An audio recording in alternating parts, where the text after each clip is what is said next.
Welcome to the Solid Verbal. The Solid Verbal. Come after me! I'm a man! I'm 40! I've heard so many players say, well, I want to be happy. You want to be happy for a day? Eat a steak. It's that woo-woo! And now, Dan and Ty. Welcome back to the Solid Verbal, boys and girls. My name is Ty Hildebrand, joining me as always over there in rainy, very rainy New York City, my man Dan Rubenstein. Sir, how are you?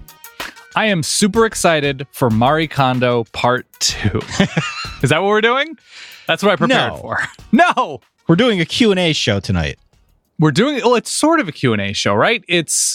We asked for a specific topic, we have a specific theme, and we just used people to help us source the actual topics. Yes. So it's not a full Q. There's a section of it that is creatively Q&A. I guess the whole thing is creatively Q&A, but it's very specific. And I particularly like this topic and I like this kind of show because I can throw out a number, a likelihood number. That's the theme of our show, is coming up with likelihood percentages of certain events happening or not happening. And when they do happen, I can say, psh, nailed it in June. And if it doesn't happen, if, say, Penn State goes 0-3 against Michigan schools and Ohio State, I can say, I was confident then, but it was an exercise, right? And you just gotta feel through the motions to combine like three different idioms. So a show like this is at no risk to the host. Love a good hedge. No risks at all whatsoever to the host. Hi, I'm Ty. He's Dan. Solidverbal@gmail.com is the email as always, or you can go out to solidverbal.com where you can find all our old episodes. How to subscribe. You can also sign up for our newsletter, which I know I've been teasing this now for weeks and months and years on end. You probably want to sign up for the newsletter soon because we've got stuff in the works. I say it every week. I'm not BSing you. Trust me, I'm not BSing you. Ty's running. No, I'm not running. I have been talking to you, Daniel, more over the last 3 weeks, I'd say, on a daily basis than ever before. I got to say, I still like you. You're still a good dude. I disagree, but I appreciate you thinking that externally. We've had a lot of war room discussions, a lot of Google documents, more so than usual. And a lot going on. I'm pretty excited for whatever this potential next version of the Solid Verbal is, because it's been a long time coming. Also, don't forget to follow us out there on Facebook, Twitter, Instagram, and there's a subreddit. We didn't start it. We moonlight as Redditors from time to time on our own subreddit, but it's mostly just a bunch of super verballers out there at reddit.com/r/solidverbal. If you want to talk about all the episodes, if you want to contribute feedback after the fact, during, while you're listening, what have you, it's out there. We've got a teeming community. See if you can spot Ty's anonymous account. No, I don't. Do you do that? Subreddit. I don't do that. I'm going to give you a hint. It might be Barry Alvarez's butt cheeks. I'm not going to say that's for sure. And you know what? I'm very excited after I made the Nick Saban deepfakes joke that there is a user, Nick Saban deepfakes. That's great. So I think if we just keep making very specific jokes about coaches, eventually people will keep having to sign up. They'll have to sign up for the subreddit, and there will just be a Barry Alvarez's butt cheeks. That's just how it works on Reddit. Well, Daniel. Congratulations, Skippy. You've got mail. You've got mail on the Solid Verbal. As often as we can, we like to pay homage to those of you who write into solidverbal@gmail.com. But over the course of time, that's expanded. It's not just the email. It's also the Facebook, also the Twitter, also the Instagram, also the Reddit. Any which way you can get a question to us. We've done our best here to compile that into a trusty Google document. We're going to work our way through it. As you mentioned at the top, we've got some likelihood questions. We've also got some other choice questions. Tease it out. We will tell you when the football portion of this here show has reached its natural conclusion before we dive into some of the other topics. I think it's just one main topic, Ty. It is corporate bathroom etiquette, correct? Corporate bathroom etiquette, behavior, recommendations, strategies. This is something that, if all works out in the universe, you will dedicate your life. Books, podcasts, merchandise, self-help seminars to explaining how to be the best bathroom attendee. We will get into all that and more. Before we do, I got an email here. I just want to cover this briefly. A gentleman by the name of Adam, who listens religiously to the show, writes in to say that his father, Fred, a Notre Dame fan, a verballer, currently suffering from lymphoma. Oh, no. He just wanted to know if we could give him a shout out, and I thought we'd be happy to oblige. So, Fred, if you're out there, if you're listening, do your best. Keep up the good fight. Keep watching those Irish and stay solid, all right? Yeah, shout out Fred. All right. Where do we want to go first, Dan? Okay, so the exercise is quite simple. We asked for you to submit a potential 2019 situation. Say, like I said before, Penn State goes 2-1 against the Michigan schools in Ohio State. I believe 2 of those are on the road. And we are just going to come up with a percentage of this is how likely it is to happen. And in my mind, I'm thinking about like if the season were played 100 times, this many times and this many simulations, it would actually happen. If that jibes with how your brain is working, sure. Great. If not, whatever. So let's start there. Penn State, who is a little bit thinner, had a lot of transfers this past offseason, which is going to happen with, recruiting on the high level that they did. I think they finished with, in terms of class, I think they were top 10 with regard to like the average grade. So they're bringing in a ton of great athletes. 2-1 or better against Ohio State, Michigan State. 2-1 or better. That's from the Maui beer guy. I'm going under. So if I'm putting a percentage on that, I understand. I already broke the rule. I'm sorry. 33% chance that they go 2-1 against that competition. Yeah, I've got 30%. Yeah. It's a tough road. What do you hear? Like when you put your ear to the ground in Eastern PA. Are you asking for some inside information here? What do you hear about Sean Clifford? I don't know what I'm hearing, to be honest. I am hearing in general, I think, an optimistic tone from a lot of Penn State fans. Sean Clifford, he was a 4-star kid. Mm-hmm. Sean Clifford had an opportunity to play a little bit last year. Yep. All in all, the reviews on him were pretty positive. He played in the spring game. Remember, we thought Tommy Stevens was going to be the guy, but Tommy Stevens is moving on. So starting at Mississippi State. Yeah, he'll be at Mississippi State. So, I think the reviews on Clifford have been positive, but I think those are very much tempered by the fact that he's not Trace McSorley. And therein lies the source of the angst if you're a Penn State fan, because Trace was there. Sure. Obviously, the most winningest quarterback in the history of the program, set a ton of passing records, and was a winner through and through. It's a lot to go from, first off, an offense that had Joe Moorhead and Saquon Barkley, Trace McSorley, and a better receiving core, and now kind of dwindled down because college football naturally cycles itself through to essentially a whole new cast of characters. So I think there is cause for optimism, but also cause for a little bit of like, let's wait and see with Clifford. So you're saying it's not super likely that they win 2 of those 3? I don't think so. No, because the Ohio State game's on the road late in the year. Ohio State's going to be tuned up for that one. You know it. I'm pretty sure Ohio State and Michigan both have pretty easy. It's like Rutgers before for Ohio State, and I believe it's Illinois before Penn State for Michigan. Yeah, and on the Penn State side, they're on the road at Iowa a week before they come home to play Michigan. And then that game is a week before they travel to East Lansing to play Michigan State. So that's a tough stretch there in mid to late October. You can say that they're not going 2-1 against those 3 teams and still mean no disrespect to Penn State. I would expect Michigan and Ohio State are both going to be pretty good this year. We got a couple of these. Well, first of all, we also got is James Franklin going to be the coach next year or in 2 years or in 4 years? And man, Penn State fans, wow, tough. I'd put it at 60%. That he will be in, I think, 3 years. 60%. 3 or 4. Yeah, I'd put it right around there. Yeah, I think more likely than not. Seth Littrell coaches a Power 5 team in 2020. North Texas has done well, has been on this show, has done a really good job as part of a development team for quarterbacks everywhere. Nick Foles, right? A couple guys at North Carolina. Mason Fine name was brought up for Kansas State this year. Went to Oklahoma, from Oklahoma.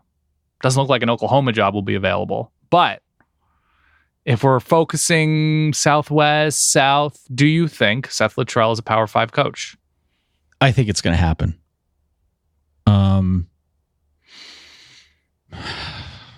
80%. 80%. 80%. What's the job? What's the range of job? Like I could see dominoes if Matt Campbell leaves Iowa State. Do you leave North Texas for Iowa State? Probably not. No, not if you're Seth Littrell. I think he can wait on something. He can definitely wait on something. The question is, will he? You know, like even if it's not a job in the heartland where maybe he's more familiar, right? Or in the Texas SC area opens up or something. Yeah, someone's going to want his services, even if is it's SC not. too big a job for Seth Littrell? Probably. I mean, it's going to be Jack Del Rio again. I mean, he's always in the running, Dan. Seth Littrell does a great job at Arizona, running that offense for a number of years. There's part of me that says that USC would whiff on their first three. Well, and of course. Suddenly, Seth Littrell. That's how you get Jack Del Rio. But maybe Graham Harrell is suddenly a USC guy. And we had somebody asking us, I think it was One Fell Swoop, a longtime Verballer, about Graham Harrell and could he potentially take over? We have a couple of USC success catapulting Graham Harrell into Power 5 job consideration, or Graham Harrell takes over as an interim guy if Clay Helton is fired midseason, which I don't know if that's going to happen. I don't know what the point of that would be unless he's putting players in danger or something. That's a big leap for Graham Harrell. I think he's 34, 33, 34. That feels like a huge leap, but maybe he has huge success. I think Seth Littrell, I'm saying yes. I think more likely, I'm going to say more likely than not. I'm going to say 55 now. I'm 55. Into that. Okay. Yeah. I'm going a little bolder with 80. I think it'll happen. I can't tell you honestly where, but my guess is with the way he's turned North Texas around in very short order, someone's going to want those services. Mentioned it just momentarily. Matt Campbell is still the Iowa State head coach following the end of the 2019 season. This is kind of the same question, right? It's kind of the same question. Matt Campbell, obviously a lot higher profile. I mean, he's succeeding at a Power 5 place, yes. So I guess the question is, all right, where else would he go? Because it's a little bit of a different scenario in the case of Campbell because he would be looking for a step up. For sure. What would that step up look like for Matt Campbell?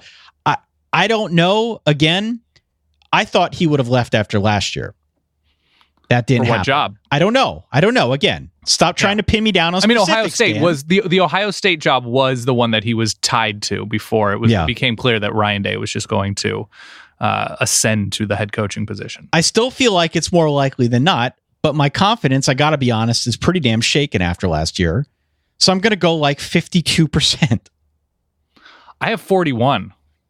I don't think he's going to be, but I think we are due for a good number of Big Ten changes. I don't know what it is. Was the question he will be or he won't be? He is still Iowa State. So by me saying 41, I'm saying it's less than 50-50 that he is. Let me go inverted version of my previous statement and say 48%. 48%. So slightly less than toss up. Correct. What are the jobs because he's from Ohio, which again, that doesn't necessarily, he could go to USC. Sure. And that I think that would be a nice win for SC. Yeah. But what are the jobs that presumably, if he is going to be picky, which I think he should be, I think he's going to be in demand enough, being young, energetic, and well-liked, and recruiting super well. I think he can be choosy. So what does that mean to you? Blue blood only? It could mean the NFL. Could mean the NFL. And I think that's, short of knowing details about who's on the hot seat and who isn't. Right. I think that seems like a more likely scenario. Somebody in the NFL would want him. You think so? I think so. Does his name come? I know James Franklin's name has come up. If James Franklin's name's coming up, Matt Campbell's name should come up too. I would say to never count out the Michigan schools right now. Just with, D'Antonio might be there for the next 35 years. I don't know at Michigan State, but we'll see with Harbaugh. I think he'd like to be there for a long time, but who knows? Other than that, there's not, you could have a surprise retirement like Kirk Ferentz or something. What about, it's not blue blood. What about a job like UCLA? If your theory holds. If my theory holds. And Chip Kelly calls it quits, that could be an intriguing place to hire. Tough job. Hire a young up-and-coming coach. I think he's just going to keep waiting for a Midwest or Southern blue blood. We keep waiting for the thing with Gus Malzahn to explode at Auburn. I'm not convinced at this point it ever happens, but they would probably be interested. It'll definitely happen. Eventually it will. Definitely happen. Eventually it will. That'd be such a wild fit. I love that. Oh, I can be talked into that right now. Matt Campbell at Auburn. What's Matt Luke's status at Ole Miss? I mean, he's there. He is there. He's showing up for work. They're riding out their situation. I don't think Matt Campbell needs to go to Ole Miss. Just throwing out potential here, Dan. That's I think all. he can be choosier than Ole Miss. Next one. I love this one. Alabama has 2 losses before bowl season. Whoa.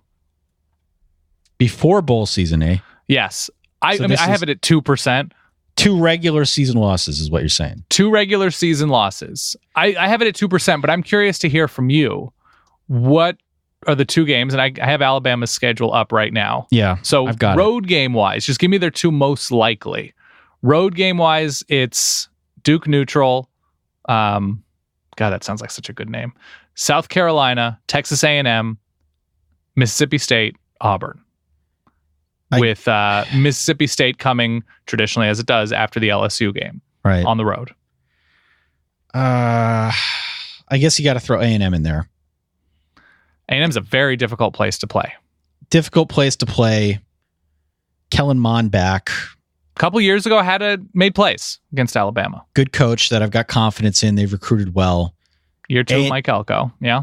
A&M, I think, is a possibility if we're going to split hairs. There is the Auburn game late in the year. We don't know what's going to happen at Auburn. There's some turnover at Auburn, especially at quarterback. But presumably by late November, they'll have that sorted out. Lord knows by late November last year, they didn't sort the running game out, which could be an issue again this year if they don't figure something out in the interim. But the Mississippi State, I'm still not buying in on the Mississippi State upset potential there. Wow. Okay. I like Joe Moorhead, but and then the other game, I guess, that jumps out at me, regular season wise, would have to be LSU. I can't do it. I actually have Mississippi State and Auburn and mostly for situational reasons. A week after LSU and going to Starkville with what I still believe to be a coach who can engineer a pretty decent offense any week of the year in Joe Moorhead. Auburn, Gus Malzahn supposedly is back in control of this Auburn offense. So situationally, more time for Alabama players, not hoping this on anybody, to get hurt, perhaps crucial ones. So I have late in the year as being those answers because I don't see that obvious team that has that mix of fearless quarterback, tall receivers, and defense who can withstand Alabama. I don't see that combination, but if I'm going to buy low on anybody, right now it's Mississippi State, and hey, maybe Tommy Stevens is pretty good. Knows Joe Moorhead's system. So what I'm going to do is the thing that I see them doing all the time on like 538.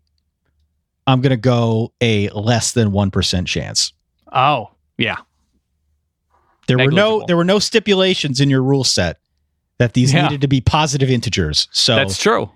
Give me like a 0.8% chance of Alabama with 2 losses pre-bowl season. I don't believe Nielsen rates shows that are below a certain threshold. That's right. Like I think it's like 10,000 viewers or something. So it's NA. NA, yeah. NA. Okay. That works for me. Next item. Let's do a good one. I like this one a lot. Oklahoma fields a top 50 defense this season. I like it. New hire, Alex Grinch. I like the question. Now, when we say top 50 defense, we have to be specific. You could do yards per play. I have tended to gravitate these past couple of years to points per drive. It's nice and it's pace adjusted. I like that. This is also sort of your own made up statistic. It's not. Brian Freemo has a site that does this and it eliminates garbage time. It is legit. He is half of the F+ system. I'm all in. I mean, this is no longer Danalytics. You can divide anything by anything and come up with your own stat. That's true. But this is more official. He's part of Football Outsiders. I trust him. I know the name. So I don't mean to. Yeah. No, you're casting aspersions. I don't mean to cast aspersions, but I still feel like this is a little bit of a made up statistic. Just me. How is it made up? It's a made up. It's just easy. He eliminated garbage time. Okay. What do you got? So this is what I'm using. I think it's nice. So I say 60%. Okay. I think it's more likely than not that Oklahoma has a huge rebounding season on defense, because I don't know how much I fully trust offenses with new coaches, new quarterbacks in the Big 12. Last year was really fun because there was a bunch of returning guys. This year, we'll see. We will see. I mean, there's a ton up in the air with Texas Tech, with Kansas State. I mean, let's not be super worried about Kansas, but TCU as basically a brand new quarterback room. I'm feeling bullish about Oklahoma fielding a confusing ghost. What did I say? Seeing ghosts? Yeah. A ghostful defense in Norman when Alex Grinch was at Washington State. His worst points per drive defense, if that's a metric that we're comfortable with, was 53rd nationally with lesser talent. So pace adjusted, even if there is a lot of points and yards in Oklahoma games, I think it's more likely than not that they're an actual pretty good defense with a full offseason reboot. What was Oklahoma's rating last year by your metric? Oh, was it not good? It was in the hundreds. Okay. It was, I can dial it up right now. Pin my ears back. Sure. Dial up. Big 12's a tough conference if that's going to be 113th. Yeah. You got a lot of high-powered offense in the Big 12, and that's not apt to change anytime soon. It's just sort of the style of play. We've said for a long time that, first off, if you're Oklahoma, you don't necessarily need to get into the top 50 to make a sizable impression with a competent defense. It just needs to be somewhat more competent than it's been. That would have made a serious impact over the last couple of years if it were the case in Norman. I don't know what statistic we should use, but I know that Alex Grinch has been really good everywhere he's been. And furthermore, he's made a pretty immediate impact. So I am more inclined to believe that it's going to happen than not. What do you say, 60%? Said 60%. I'll go 65%. 65%. I really trust in Alex Grinch. I do. Stanford was the 50th last year nationally in defensive points allowed per drive. Okay. So, yeah, I don't think that's a crazy threshold. Next item, Ty. We will hear, so likelihood, percent chance, we will hear about Kirk Ferentz's tenure at Iowa and the culture he has built in Iowa State. I have it as 147%. Yeah, I think that's right. You've got to admire what Kirk Ferentz has built here at Iowa. He is the dean of Big Ten coaches. Can we talk briefly about the time we interviewed Kirk Ferentz? He was great. Again, we can. Very nice. Yeah.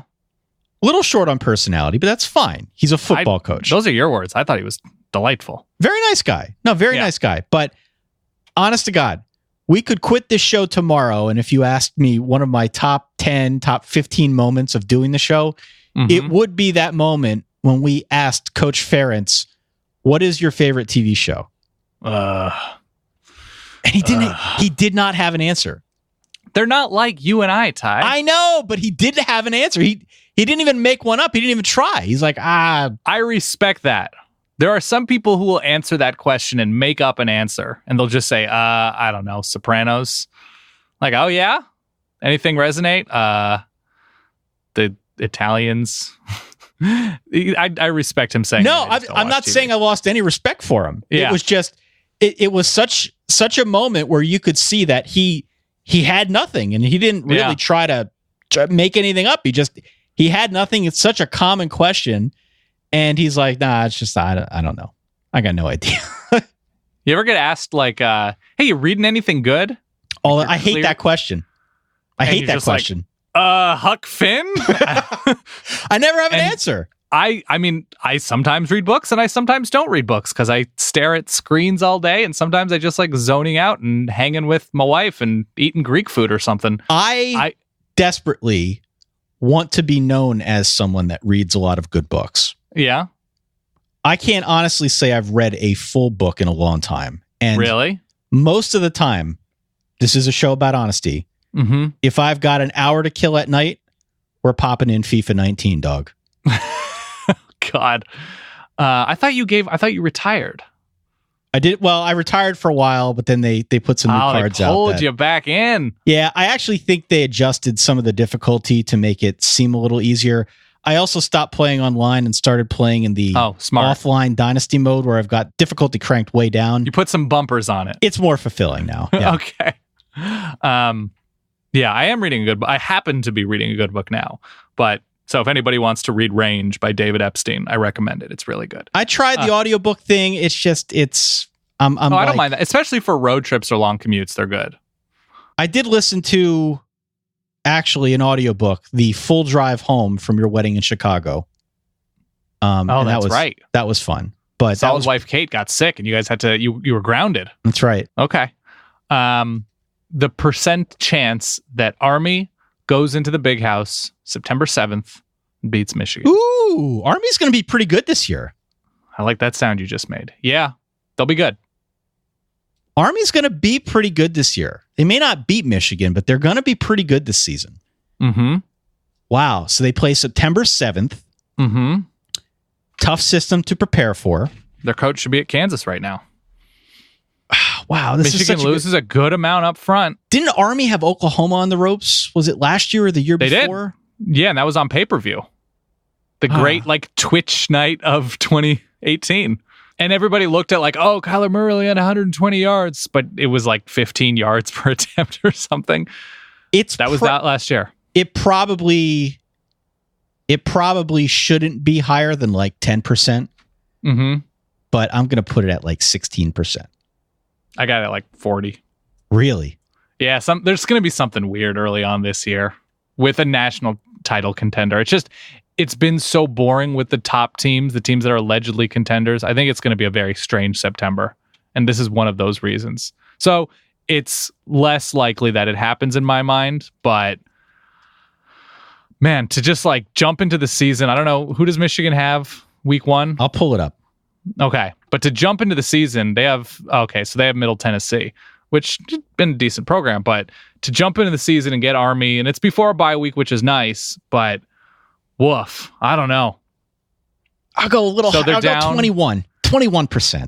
They're down a lot up front. I really like Army this year. I don't like Devin them Bush realistically enough to beat Michigan Malik on the road. Hudson's back. Okay. All right. What else? Dana Holgerson wins 9 games at Houston this year. Whoa. I have it at 36%, and that's because I think it's fewer than 9. I love De'Aaron King.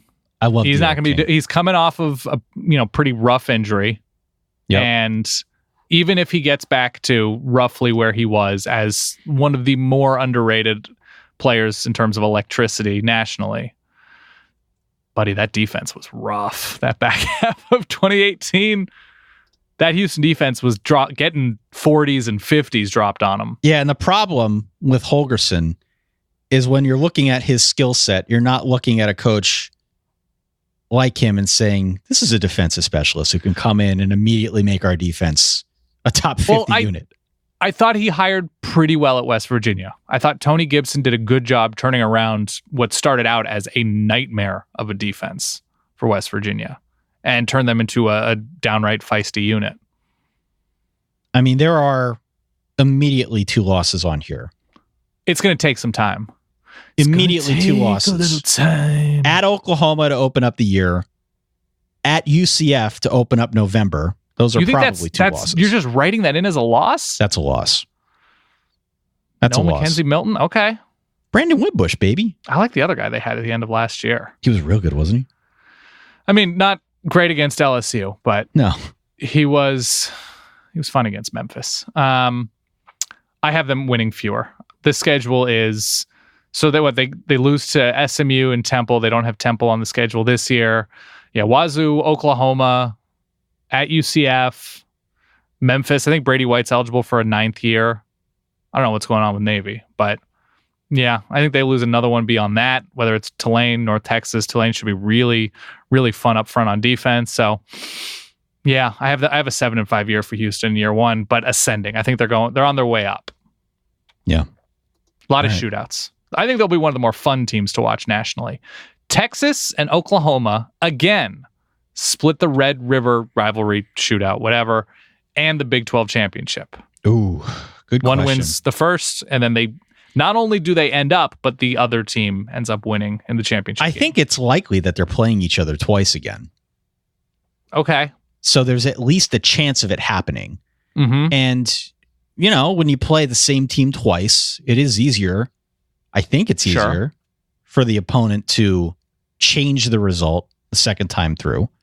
Yeah, it was a super tight game the first time last year. I love Texas this year because I love Texas every year. Mm-hmm. Even though I think Oklahoma's probably got more talent. I will put this one at a straight up 50%. Really? So not only do they face each other twice, which is not the most likely thing, but it's probably the most likely matchup as we sit now. So not only do they play each other twice, but they split results. 50%. 50%. Okay. I have it at 25. Okay. I understand the logic. There's a lot of balls in the air in the Big 12. Yeah. Stanford has another Heisman caliber running back. Parenthetically, that will finish second in Heisman voting to a non-Pac-12 player despite having better numbers. I have it at 6%. Let's go. The talent is not in that backfield. Let's go 6% on this end as well. I also think they're shifting strategically with KJ Costello being the clear big weapon for this offense. I think they're going to be throwing a lot more. So, yeah, 6% feels about right to me. Arkansas makes a bowl game. Ooh. Yeah. So this is what has to happen. Has to happen. Yeah. Arkansas has to start out 4-0. Yes, I'm looking If at they the don't schedule. start out 4-0, then it's pretty much over. Portland State, Ole Miss, Colorado State, San Jose State, 3 of those 4, the non-Ole Miss game, all at home.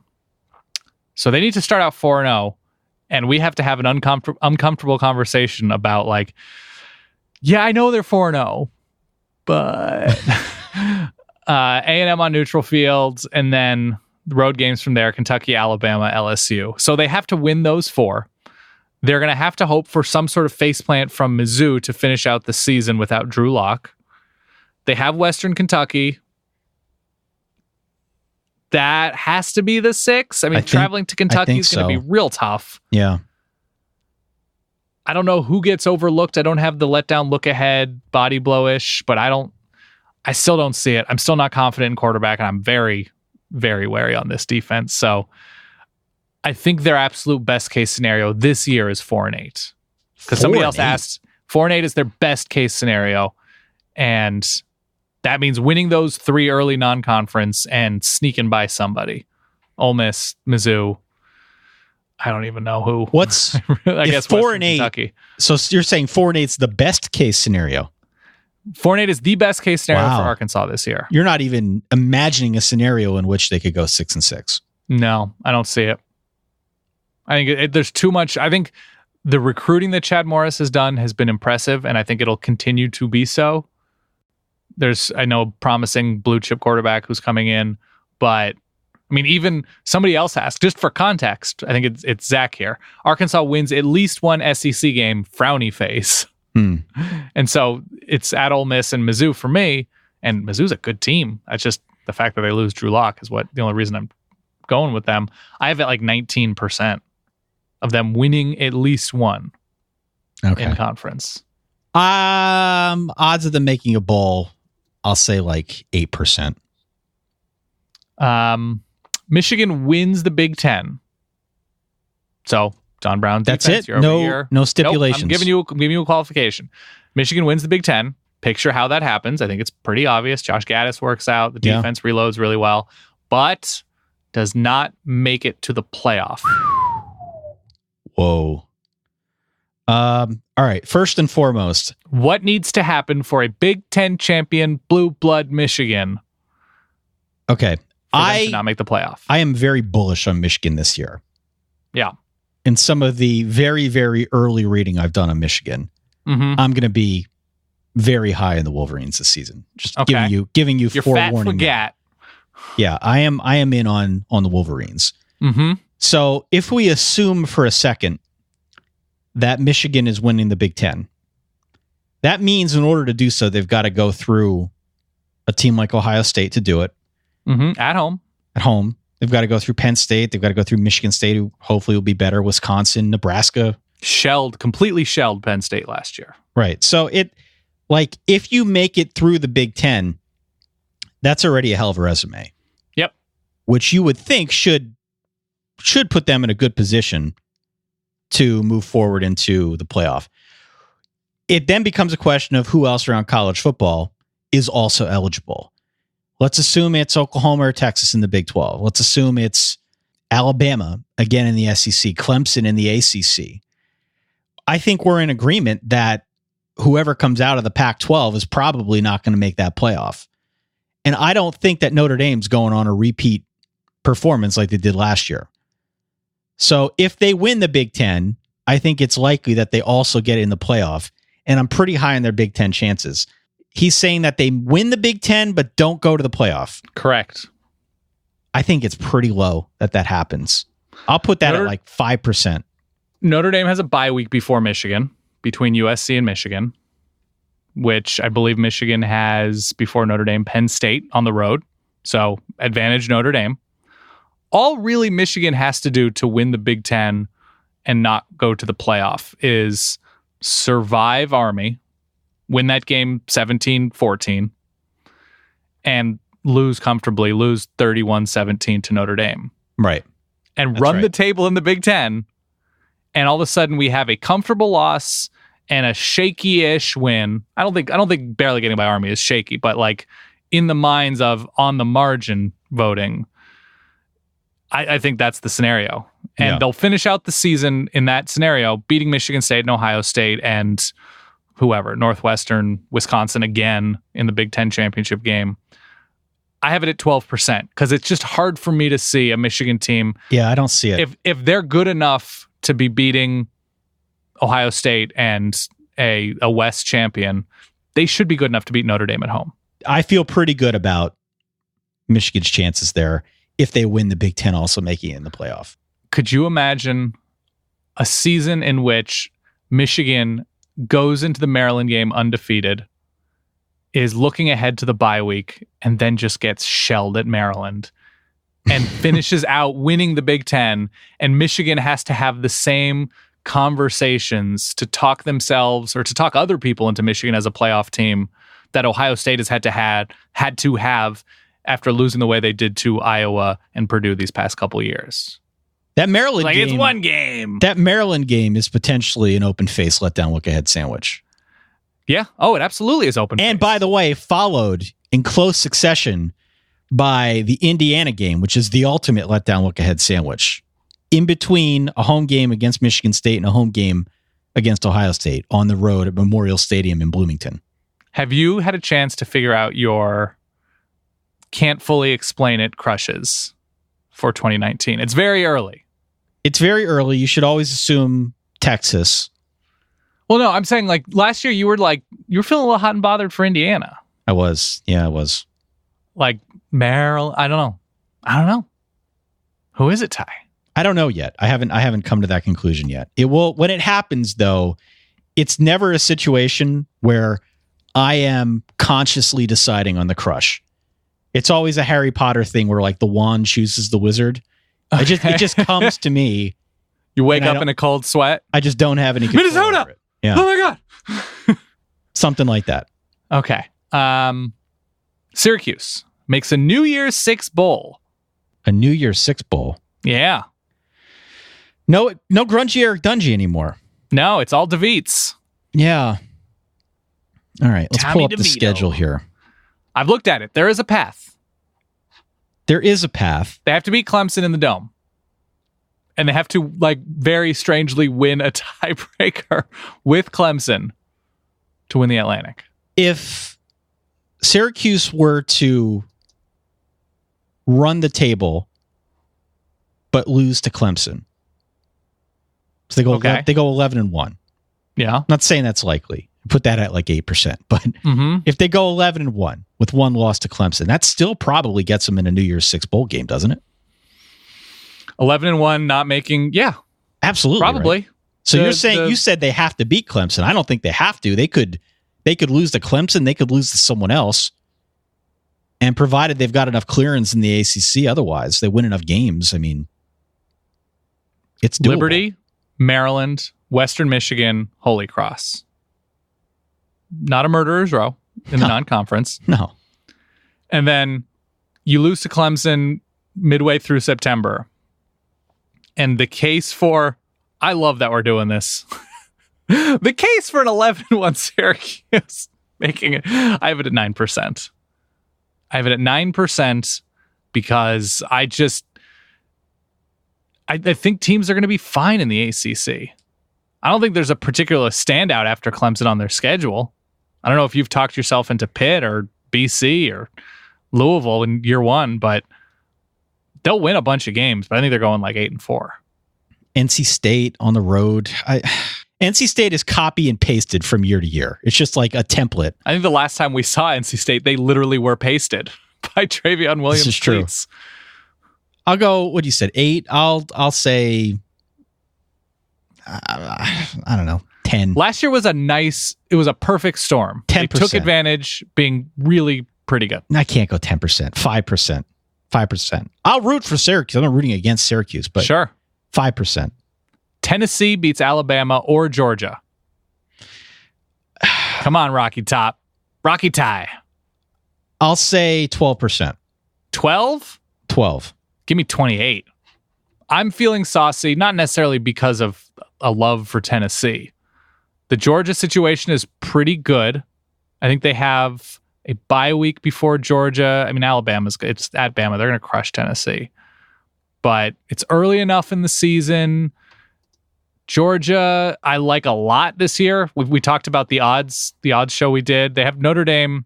I think they also have a bye week before Tennessee. But I don't know. There's something about Tennessee this year where I think the Auburn performance last year is a taste of what's to come. All right. I like where they're heading. It's going to take a little bit, but 28%. Fair enough. Next item. Felipe Franks is actually so much better. I have to put a percentage on that? Yeah, he's so much better. Like, you are watching him against Georgia, and you say to yourself, so this is the odds that you are saying to yourself against Georgia, damn, Felipe Franks, where was this version? Mm-hmm. Looked good against Michigan. Mm-hmm. Full year, full off season, Dan Mullen system. Right. Big arm. Didn't we mention Felipe Franks when we did our draft? Yeah. Thing? This like, was Andy Staples' big theory. Like, he could be the 2020 quarterback Daniel Jones that everyone talks themselves into because he's big and he's got the arm. And yeah, I don't know. I think Felipe Franks has been caught up in a very weird era of Florida football. There's been a lot of turnover. Mm-hmm. They haven't really figured out the offense. And, you know, people forget that he came in as a very highly regarded prospect. People forget. And it's been somewhat painful to watch him struggle, just knowing that the system hasn't formed around him the way many had hoped. So I think there's a pretty good chance that we've all sold Felipe Franks a little bit short. I do wonder, though, if we're a little too late in his development to actually realize his full potential. So that being said, a full year under Dan Mullen, who we know can coach offense, I think it's more likely than not that we look at Felipe Franks and say, you know, there's a little bit more there than we gave him credit for over the last couple seasons. What I'm hearing, Felipe Franks has the opportunity to be this season's Danny Etling. Okay. Where, and I think I forget who, it might have been the Valley Shook. They had stickers like, actually, Danny Etling is pretty good. There was something like that. And actually, Danny Etling was all right. He was all right. Danny Etling, his senior year at LSU, 16 touchdowns, 2 picks, 9 yards per attempt, completed 60% of his passes. That's pretty good.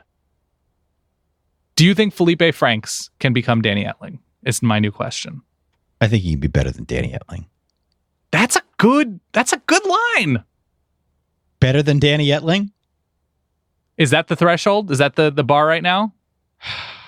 I mean, it's a hell of a bar. I mean, he had huge performances against not great schools, but he was good against Auburn, Danny Etling. He was pretty good against we had A&M later on in that season, I believe. We're both going north of the Danny Etling-Mendoza line. It was just the Etling line. I'm saying he's right there. I'm saying he's on the border. I'm saying he's better. I'm saying he's stopped and searched in the Etling zone on the DMZ. Yeah. All right. So we got any other percentage questions that we want to tackle here before we move on to greener pastures? Yeah, I mean, we got a ton of these. Let's see if there's anything. We got a lot of like Clemson, Alabama. Neither Clemson nor Alabama win the national championship. 20%. Yeah, I mean, I have it a little higher than that. I have 38%, but okay. I don't know. Whenever I see Clemson or Alabama's name, I just sort of get bored. I'd rather think about Iowa State winning the Big 12, which Ted did ask us about. Yeah, this is the problem that both Clemson and Alabama have, at least in regards to this podcast, because when we start getting these questions, it's starting to inch into like, which coach would you like to go on a road trip with territory? Right. And we stopped doing that a while ago. Now, we can't avoid Clemson and Alabama questions because they're the two top dogs, but Georgia's probably got something to say. Oklahoma probably got something to say. So, there's always a chance. Ohio State, I don't want to rule out Ohio State or Michigan, but it just feels so likely to me that it's going to be Alabama or Clemson. You'll be shocked to hear that the ACC network is doing a fluff series about Clemson football. Right. Did you see the trailer? I didn't see it, no. It's rough. Okay. It is rough. Go Tigers and all, but yeah.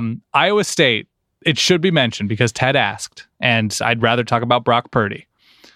This is the stretch they have starting in mid-October. West Virginia on the road. Okay, Neil Brown, first-year coach. Who knows what West Virginia is going to look like? At Texas Tech, okay, another first-rounder or first-year coach. Oklahoma State, okay, they'll be pretty good. At Oklahoma and Texas in consecutive weeks with a bye, I believe, between the Oklahoma schools. I have Iowa State winning the Big 12 at 4%. But damn, do I want it. I do want it. Yeah, it's low. It's around 4%. Here's my final percentage because this is something that's going to be a talking point all year long. Urban Meyer is the new head coach at USC by New Year's Day. Oh, God, this is going to be a fantasy things category, isn't it? Yeah, well, the problem with it being fantasy things is Urban Meyer could come out and say, I am done. Not that it means it. It does, yeah. I mean, that's but it could mean less conversation about it throughout the year. Urban Meyer coaching rumors is definitely something that needs to get drafted. Yeah. I don't think it's going to happen. I think he's done. I don't think he's going anywhere. I think he's going to get a cushy TV job with somebody. Either this year or next. I don't know what his official status is, but... No, he already has it. He's doing the Fox. Remember the game day version? That's right, okay. On Fox? Yeah. He's going to get Reggie a cushy Bush. TV gig. Yep.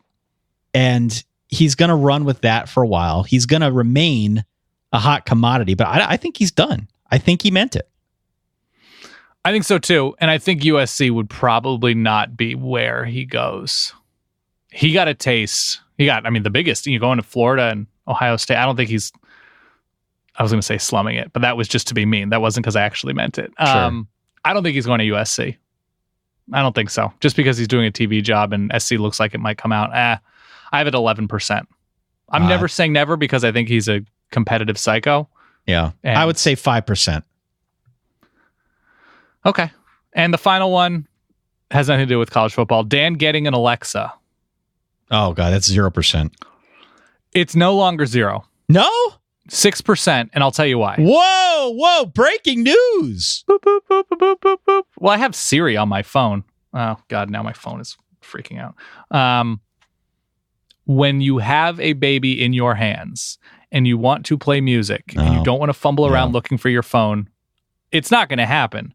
But I get it a little bit more. Solid Baby is up this to 6%. Whoa, okay. Already changing. Yeah. Oh, yeah. Oh, everything is turned upside down. I lied and I want to do one more college football one. Sure.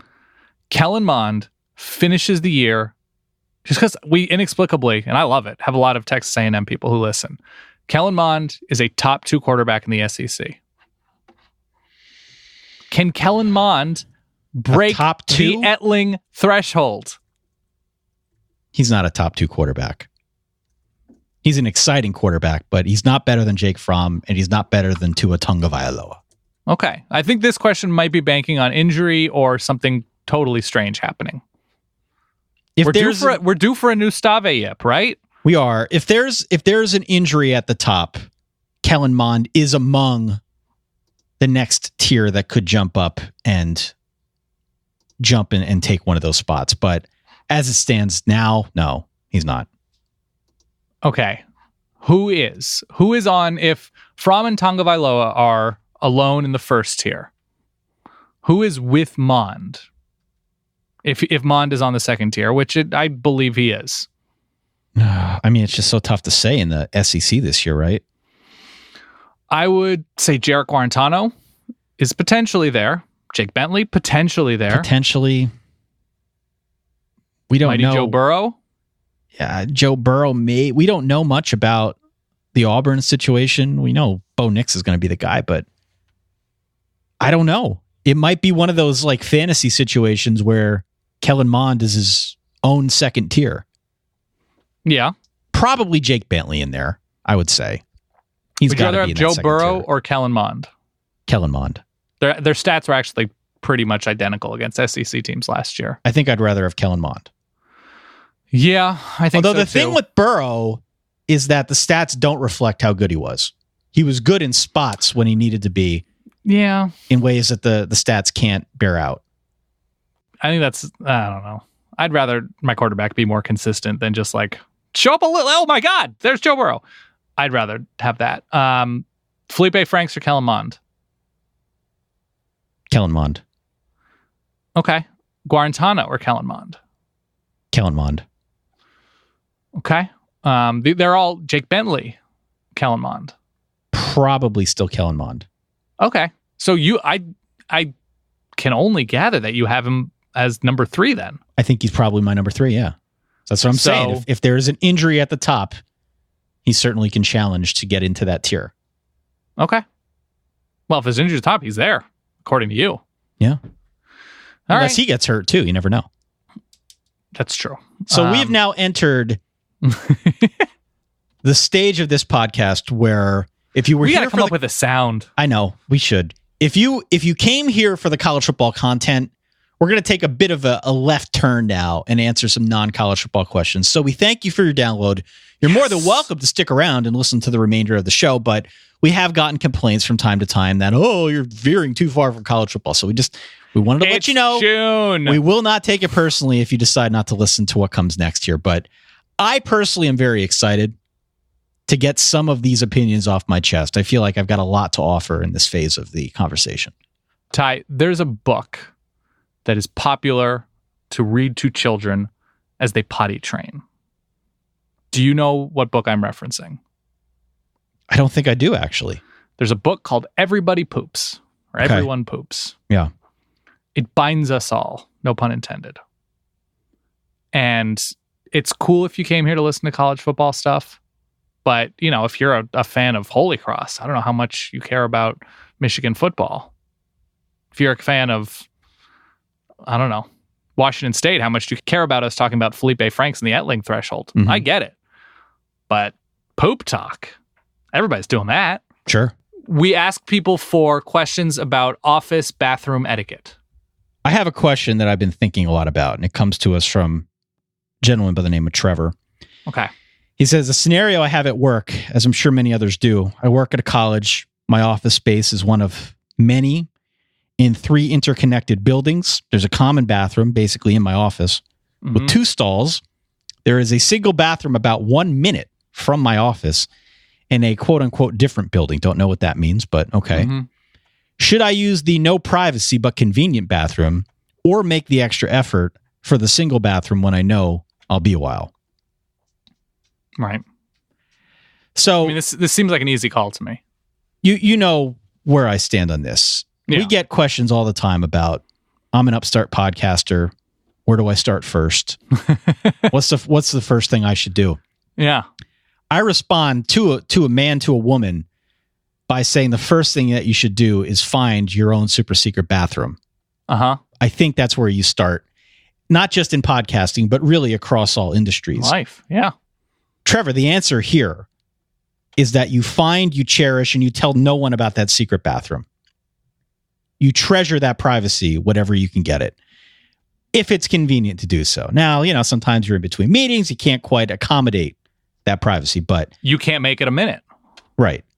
I think whenever you can, you walk that extra minute, you get that privacy, and you feel better about yourself for doing it, quite honestly. Do you think that's over spoiling his system, and then he will have issues when he does have to go places where there isn't privacy? I have encountered a similar situation, and I will say that there is a bit of a mental recalibration that needs to take place. But if you do it, if you space it out enough, if you don't steer too hard into the bathroom privacy angle, you can train Maybe yourself. 9 out of 10. You can train yourself mentally to accommodate pretty much any situation. I used to work in an office that was basically a loft, a wide open loft, and the bathroom was right smack in the middle, like jutting out from one of the walls. So there was no hiding. You're not walking down hallways to get to the bathroom. There was no hiding who was in the bathroom, who was on their way, who was waiting to go to the bathroom. It was just out in the open for everybody. And when that happens, you can't help but get reputations about how you leave the bathroom. And so if you are in a shared confined space next to the bathroom, you are going to have to be okay with earning a reputation. Good, bad, whatever. Probably bad. Nobody really earns good bathroom reputations. No, not really. And I could tell you right now, I could list off 5 or 6 people I used to work with that dropped absolute bombs. Yeah. Like, and I'm sure you could as well. Yeah. There are just certain people where you're like, I know what's about to go down, and it's a carpet bombing. So I would skew that direction, but I get it. I get it that you have to sometimes go close. Sometimes the breakfast burrito isn't sitting right and there's no time. Yeah. But I would work in the close one every so often just to get your system used to performing under pressure. You have to train mentally in this game. It's very important. Correct. All right. What do we got next? You got anything else? I got so many things. Any other bathroom etiquette questions? Sure, absolutely. Quack 12. Yeah. Maybe it's Quack 12 podcast. I don't know.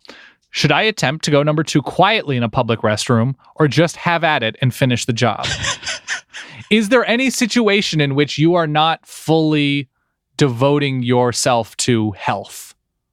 Just have at it and finish the job. Just have at it. It's just be Eric Gagne. I've always felt it's easier. Yeah. In a public place like an airport. Uh-huh. A lot less pressure than if you're at a place where you could We're all in it together to just obliterate this room. I think that's right.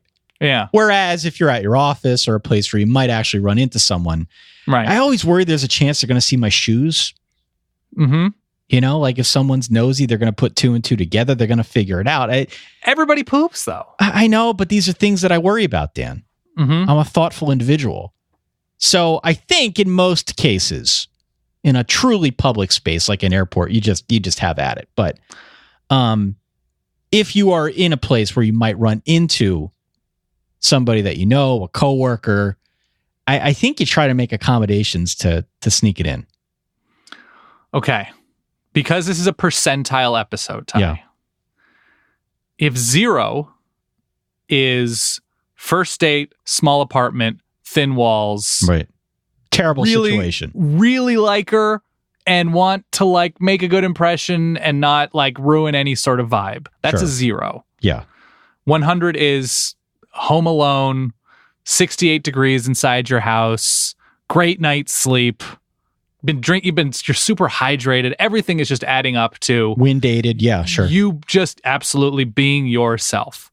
So between 0 and 100, 100 being super comfortable, 0 being completely blocked and uncomfortable and not wanting to do with anything.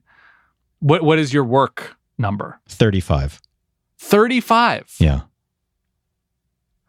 I say anything under 50 means you're cutting things short. I'm not cutting anything short, but I'm listen. You're pacing yourself. So 35 at the office. You're at a holiday at your in-laws. I'm not worried about that. Okay, so you're 90s? Yeah. In a house of worship? God's watching. Let's move on. You can't give me a number house of worship? I can't honestly say I've ever encountered the situation in a house of worship. Okay, here's the better question. You're at Yankee Stadium, unavoidable. Do you want to get in and out as quickly as possible and just do what it takes to get in and out? Yeah, no. Or are you fully dedicating yourself to the cause, knowing you're all in it together? It's a disgusting place. It's like an airport bathroom. I'm doing what I can to middle of the fourth. Yeah, just do what I got to do, get in and out to feel comfortable. Yeah. So you're at like a 20 there. Yeah. I would pretty much go 100 no matter where I am. I'm incredibly selfish that way. All right. Let's go to this question here from Eric. Yep. Why do people try to speak to me in the office bathroom? Yeah. It's a private place. Have you encountered this situation? Sure, for sure. Have you encountered the situation? So everyone's encountered the situation where there's just an exchanging of pleasantries, just to be cordial. Hey, usually at the sink. Usually at the sink. Or one person in as another person's leaving. Yeah.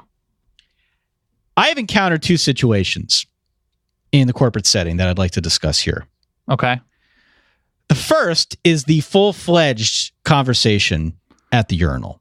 Irresponsible. The second situation that I have encountered, surreptitiously, mind you, is the vendor or presumably someone who is not familiar with the bathroom setup giving himself a pep talk while at the urinal, not knowing that I'm stationed in the stall down the road. What do the pep talks sound like? I gotta be honest, a lot stage fright. Right? No. I'm not talking stage fright. I'm talking, we've got a big meeting coming up. Let's remain calm. Going through the presentation. Gotcha. Yeah. Okay. At the urinal.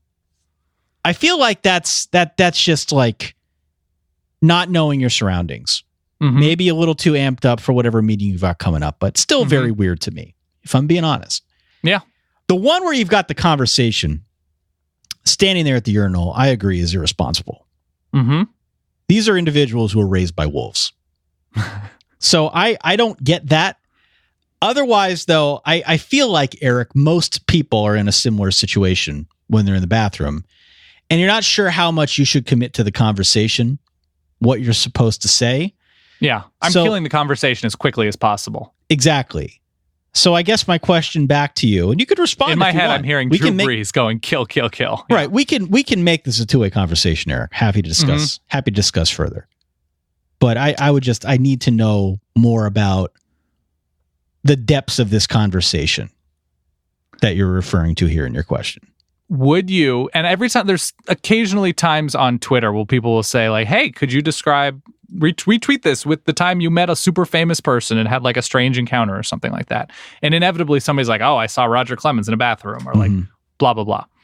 I don't know who this person or these people are for you, but who you would fully geek out seeing randomly in public, celebrity-wise.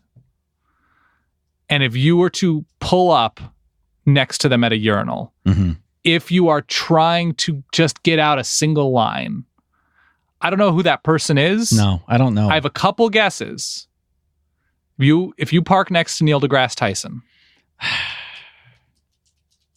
are you trying to say, big fan?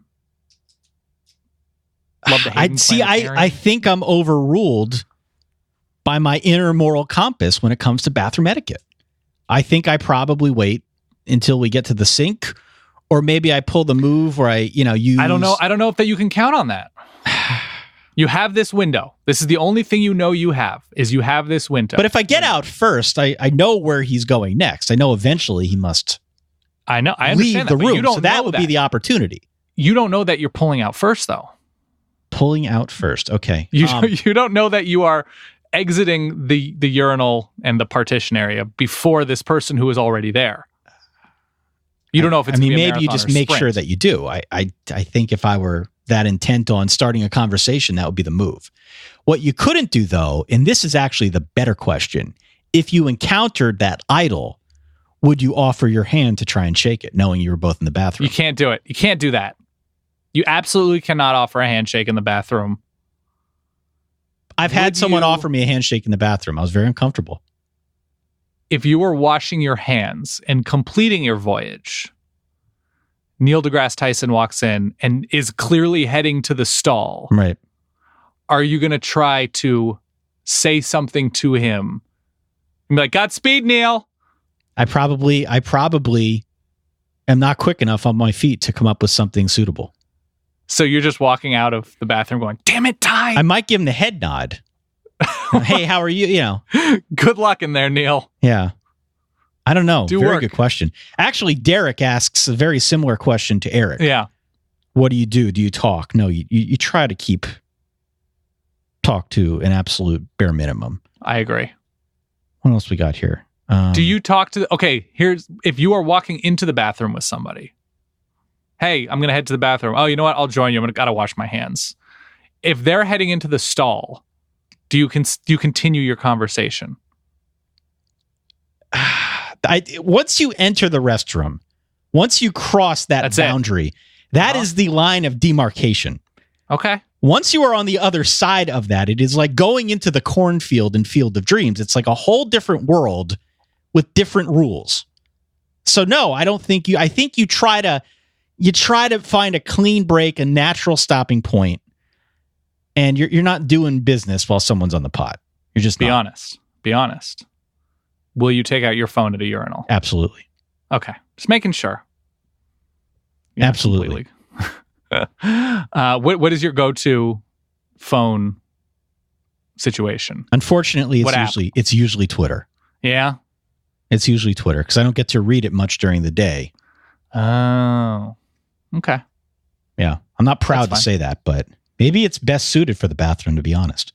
It's perfect for the bathroom. Yeah. It is. Yeah, these are all been, let's see. What do you do? Oh, I like this. Yeah. This will be our last one. Then I got to head out. I got to go to dinner, Ty. Okay. What do you do when someone enters the bathroom and you're in a compromised position? Compromised position? You're stealing the toilet? What are you doing?